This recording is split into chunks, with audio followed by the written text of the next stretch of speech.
Hey everybody, it's Jordan here with Major Hi-Fi, back again with another review, and today I'm here with a brand new product from Abyss. It's the JOAL, it's the new headphone that they're offering, and I can't wait to get into it with you all. But first, if you like what you're seeing on this channel, definitely like and subscribe down below. It helps us make more videos just like them in the future, and it'll help get more of them right into your feed. Abyss has developed a foothold in the top-of-the-line segment of the audiophile market with headphones like the AB1266 Phi TC and the Diana line of headphones. We reviewed the DZ on this channel not too long ago.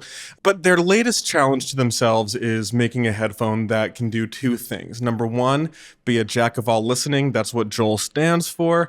And number two, make a headphone that can serve as a more entry-level price point to their product line. So this comes in at $1,895, which is significantly lower than the rest of the Abyss product line.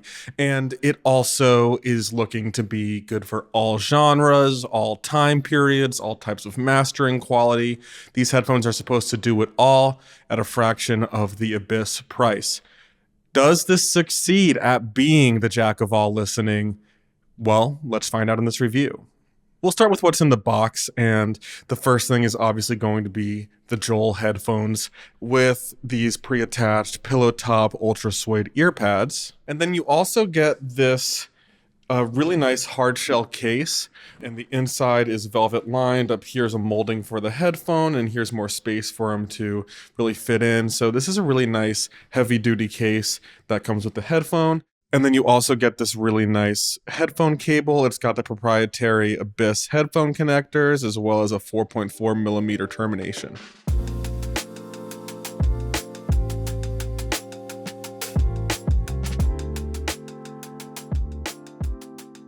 So discussing the look and feel of these headphones, I want to talk about some of the similarities to other Abyss headphones as well as some of the unique characteristics that the JOAL has in terms of its design. And that starts with this really interesting, and I'm going to pull them off here, and you can see these lines, these curvy, wavy lines that they use to work as the grill here. And this is different than the perforations you'll see on the Diana. This has more of a cross section of different openings, and I'll show you on the camera. You can see if you look through the driver here, I don't know if you can sort of see that, but you can really see through the driver and through that opening, even though on the outside it looks pretty protected. So you're going to get a nice opening here. It's going to make for good sound flow. Now, the shape of the headphone does look a lot like the Diana in terms of that more sleek, modern, but elegant look. You know, you've got the angles here with the headband. You've got the logos and iconography from Abyss. So it does look like the Diana in some ways, but with these wavy, curvy lines, as well as these new ear pads. Like I said, these are the pillow top ultra suede ear pads, and you've also got these really nice magnetic adjustments.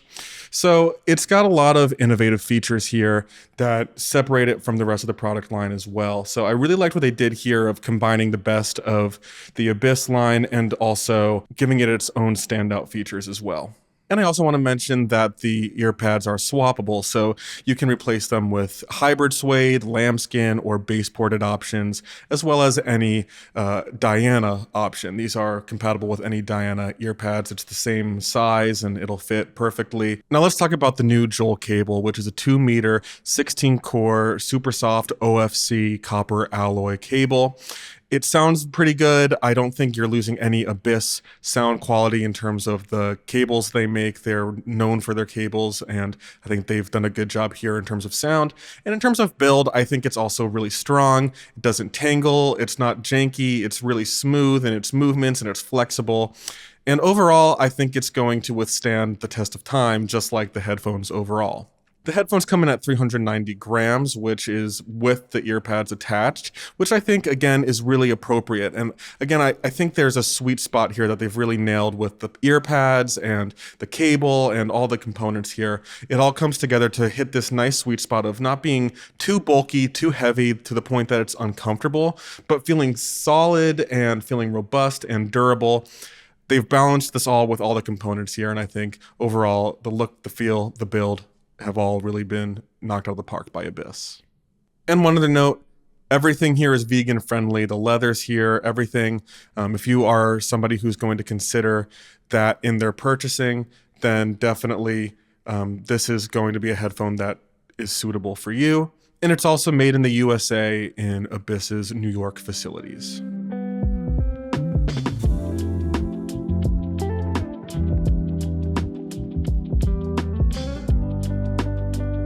So let's talk about the design and the specs of the headphone and how it will work with different amplifiers and sources. So it's all being driven by a 63mm planar magnetic driver, and it comes in at a 30 ohm impedance with a 93 dB SPL. So it's a pretty moderate headphone in terms of drivability.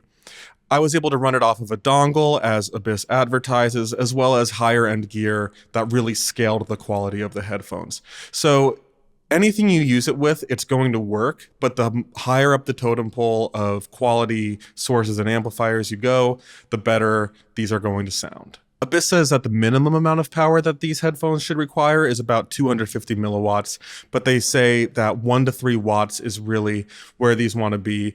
So definitely a desktop amplifier or a portable amplifier that can do at least a watt is going to get you the best possible sound out of these. That said, I did use it with the iBasso DC Elite, for example, which is a dongle, a DAC amp dongle that isn't the most powerful in the world, but it does have that balanced connection and it can power these quite well. However, with higher end sources and amplifiers, like I used the Hi-Fi Man Golden Wave Serenade, which has the Himalaya Pro DAC and a much more powerful headphone output, and this really scaled with that. These really came to life. So I've used it both ways, and I think they sound great both ways. But if you really want to maximize quality, I recommend something a little bit more powerful, something that can really drive these to its full potential.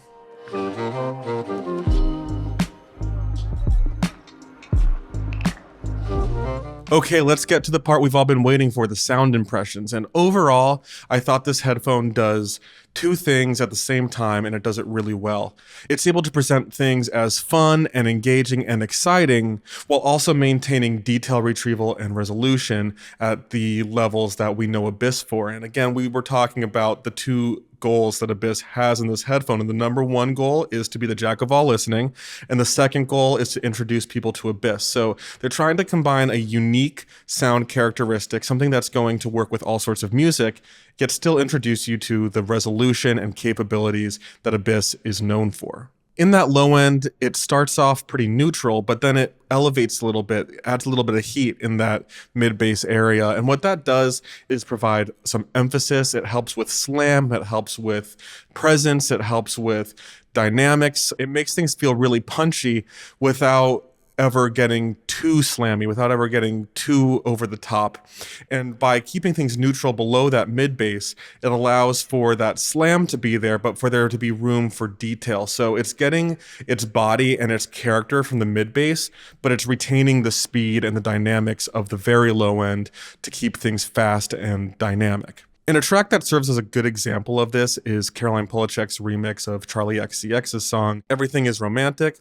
And what makes this a unique song to test bass with is it's got a lot of low-end layers. So you've got a little bit of a muffled bass sound, and that really makes a headphone have to perform and deliver it quickly and dynamically, but also maintaining the detail of that round and more fuzzy sounding bass response. So you could really hear the speed and the impact of the bass hits while keeping that texture and that timbre intact, so it still feels soft and pleasant to listen to.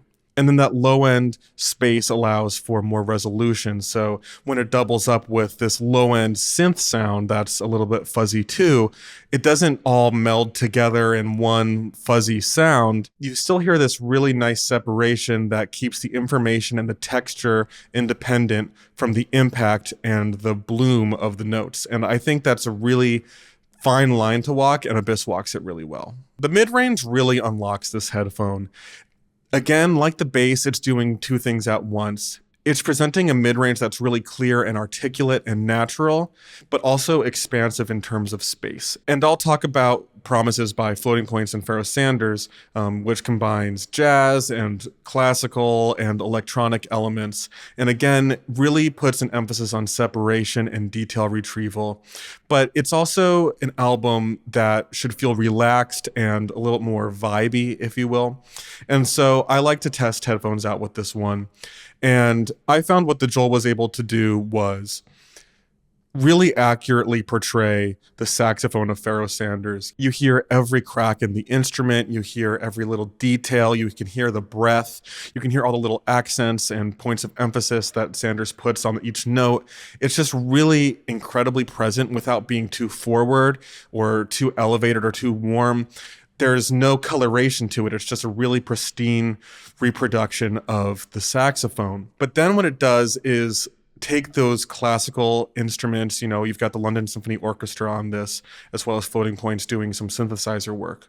And the separation and the vastness of the orchestra that surrounds that primary image of the saxophone is really engulfing. And again, it's this idea of resolution and space for details to live. And the more you listen to these headphones, the more you notice these details in the space and in the music. That brings us to the treble response, which again is working on this duality of having brilliance and having some headroom and some extension in the treble without feeling harsh or bright or analytical.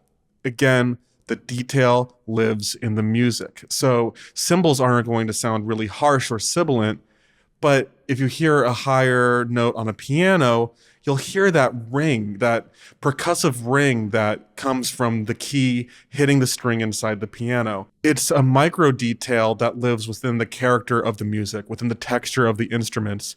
It's not a detail that hits you over the head with, hey, look, I just resolved this detail. It lives in a location. It sounds very natural.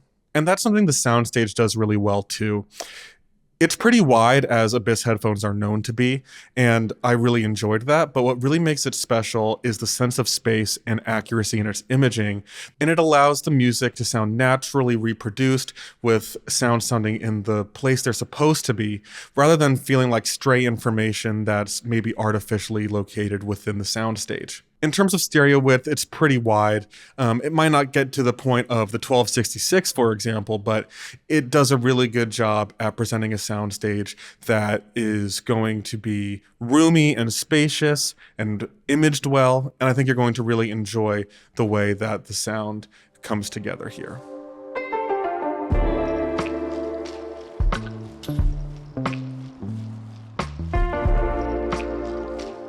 So with all that said, does Abyss accomplish their two goals with the JOAL headphone? If their first goal was to make a headphone that's a jack of all listening, I think they really succeeded. I mean, I was talking about pop remixes, jazz, classical, you name it. It does everything really well.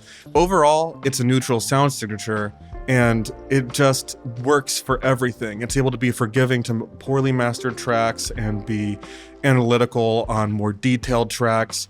You just get what you need out of every song. So check, I do think it succeeds at being a jack of all listening. As for introducing people to the Abyss product line at a more affordable price, check. I think they also do this really well.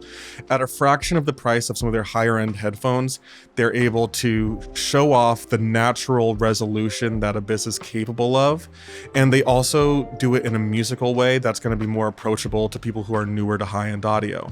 So I think there's a lot of character here that's unique to the JOAL, but at the same time, that sense of resolution, that sense of top of the line detail, that all does come through here too, and it's a great entry point into what Abyss is capable of. So we're going to give the Abyss JOAL Major Hi-Fi Silver. We really liked it, and we hope that you take any opportunity you can to check it out and really see what this thing can do. So that's going to do it for our review of the Abyss JOAL.